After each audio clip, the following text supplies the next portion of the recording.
E aí pessoal, no vídeo de hoje vou mostrar para vocês o que eu rodo no meu home server ou home lab, eu não sei qual seria o termo correto a se utilizar. Não faz muito tempo eu tinha trazido um vídeo no canal sobre um mini PC, tinha comentado que eu ia utilizar ele como servidor e o pessoal achou interessante mostrar um vídeo sobre o que eu rodo nesse meu home lab home server e nasceu o vídeo de hoje. Para você que não sabe o que é esse negócio de home lab ou home server, sendo bem sério para vocês, nem eu sei sobre esses termos direito, mas normalmente o pessoal utiliza esses termos ao se referir a um servidor caseiro, a uma máquina própria que você utiliza para subir seus próprios serviços, subir seus próprios servidores, tá auto-hospedando suas próprias coisas e derivados. Aqui em casa eu utilizo um mini PC para essas tarefas, é um mini PC com um Athlon 3150U, 12 GB de memória RAM, alguns HDs conectados numa Dockstation, rodando Debian, e para o pessoal que quiser conhecer mais sobre esse mini PC, aqui no canal tem vídeo, quanto que eu paguei, unboxing e tal, recomendo aos interessados. Mas vamos parar de enrolação, partiu falar sobre as coisas que eu rodo nesse mini PC, começando pelo Apache. Servidor web padrãozinho, o meu maior uso com o Apache é o WebDAV. Com o WebDAV eu consigo acessar os arquivos dos discos conectados no mini PC, consigo fazer operações básicas com os arquivos, como copiar, colar, deletar e tal. Dá para fazer isso com diversos protocolos, mas eu escolhi fazer com WebDAV por nenhum motivo assim específico. A maioria dos aplicativos, as coisas que eu utilizo, traem suporte para WebDAV, então acabou só sendo uma escolha confortável. Uma dica para o pessoal que tem um dispositivo Android e que também utiliza o WebDAV ou pretende utilizar no futuro, tem um aplicativo maneiro chamado de DAVX5, uma solução DAV completa para Android que permite sincronizar contatos, calendários, tarefas, para você ter um maior controle sobre seus dados sem depender de serviços de terceiro ou algo do tipo. O que eu mais gosto do DAVX5, além de ser um software aberto, é que ele traz suporte ao Content Provider do Android, permitindo que você acesse os arquivos presentes no WebDAV diretamente do seu smartphone em qualquer aplicativo que traga suporte à implementação do Content Provider do Android. Simplesmente incrível. Para gerenciar o código-fonte de alguns projetos, eu utilizo o Gitea. Para facilitar o entendimento, o Gitea é basicamente uma alternativa ao GitHub que você mesmo pode hospedar. O Gitea não é a única opção que existe, tem a GitLab, que é acho que uma das mais populares que tem, mas também tem outras como Bitbucket e diversas outras alternativas que você mesmo pode hospedar. Eu curto o Gitea porque é simples, dá para criar os repositórios, puxar, agenciar por request e derivados, basicamente serve para tudo que eu preciso. Por falar em código-fonte, eu tenho uma instância do OpenVS Code rodando no servidorzinho, é super útil, de vez em quando eu quero testar um trecho de código, de vez em quando eu quero analisar o código de um repositório, ou então eu só preciso ler alguns logs e ter uma instância do VS Code rodando quebra um galhão em situações diversas. Sobre extensões, estou rodando só 3, Code Runner para rodar os códigos, Kotlin e uma lá para formatação de logcat. Se você conhece outra extensão maneira, comenta aí. Vocês utilizam um aplicativo de notas? Eu confesso para vocês que eu utilizo bastante o Google Keep. Eu escrevi o roteiro desse vídeo no Google Keep, mas para algumas notas em específico eu utilizo o Bnotes, uma aplicação de notas que você mesmo pode hospedar. De vez em quando eu só quero escrever uma nota e ler ela em outro dispositivo conectado na rede local, só isso. E para esses casos o Google Keep pode ser meio complicado, porque tem que logar na conta, tem que fazer a verificação de 2 etapas e tal.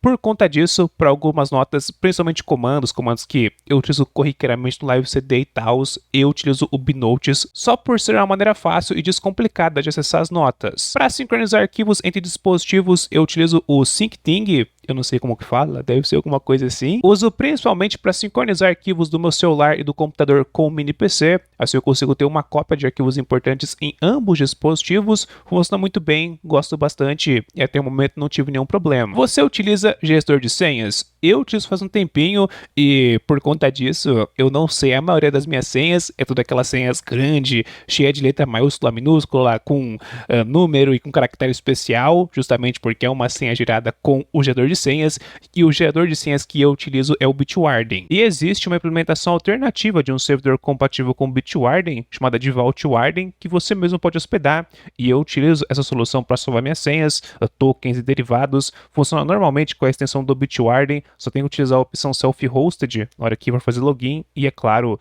eu tenho que configurar o servidor Vaultwarden corretamente. Para compartilhamento de arquivos, eu utilizo o Quick Share. Curto o Quick Share porque é simples, e eu consigo compartilhar arquivos sem autenticação. Então, muito útil quando eu quero passar um programa ou arquivo de um dispositivo para outro computador ou celular na rede local. Só marcar a opção Share Folder e um link de compartilhamento é gerado. O bom é que o link gerado normalmente é fácil, não é um hash imenso, quase impossível de copiar à mão, facilita bastante. Antigamente, quando eu tinha um Raspberry Pi 3, eu não utilizava interface gráfica para economizar recursos, aí depois eu troquei para o Pi 4 e eu segui sem interface gráfica, só rodando o serviço na linha de comando mesmo, acessando via SSH, mas agora que eu consegui um mini PC já melhorzinho, eu resolvi instalar uma interface gráfica, eu resolvi instalar o XFCE, e para acessar e utilizar esse ambiente gráfico remotamente, configurei o Tight VNC, e para acessar a interface gráfica diretamente no navegador, subi uma instância do novo VNC, que funciona muito bem, diga-se de passagem. Muito útil para rodar algumas aplicações gráficas e outras coisas que não possuem uma versão web. Para baixar arquivos, geralmente eu utilizo o Aria 2, funciona de boa na área de comando, e o bacana é que existem algumas front-ends web para o Aria. E eu subi uma, chamada de Aria NG, quebra um galhão quando você quer baixar um arquivo diretamente no servidor. Por falar em baixar arquivos, para baixar as distribuições Linux e outros arquivos diversos, eu também tenho uma instância do QBitTorrent, que pode ser bem conveniente. Como já deu para perceber,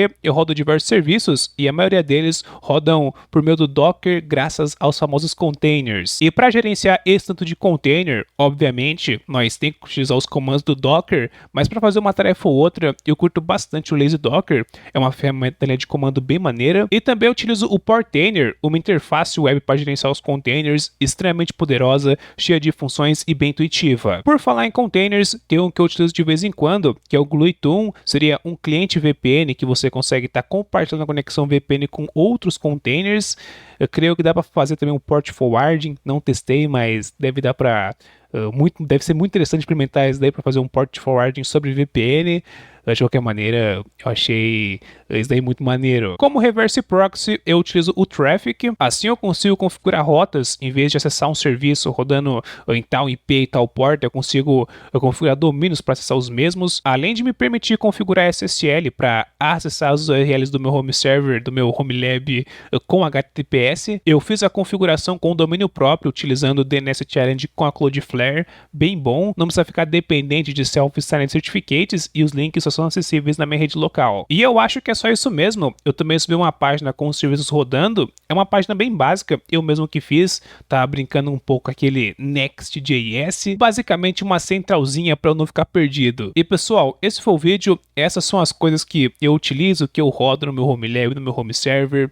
E você tem um home lab, tem um home server, está pensando em adquirir um? Você já tem o seu próprio servidor? O que você sobe, o que você utiliza no seu home lab, no seu home server? Coloca nos comentários, vamos discutir um pouquinho sobre isso. É um assunto que eu particularmente curto bastante, então coloca nos comentários. Também fiquem livres para colocar nos comentários o que vocês acharam do vídeo, comentem aí, deixem o like e se inscrevam no canal para não perder os próximos vídeos. Aqui tem vários vídeos maneirão de Android, normalmente é vídeo de maneirão de Android, de vez em quando sai uns vídeos com assunto diferente, tipo isso daqui, mas normalmente vídeo de Android, então se inscreve para não perder, e é isso, bye bye.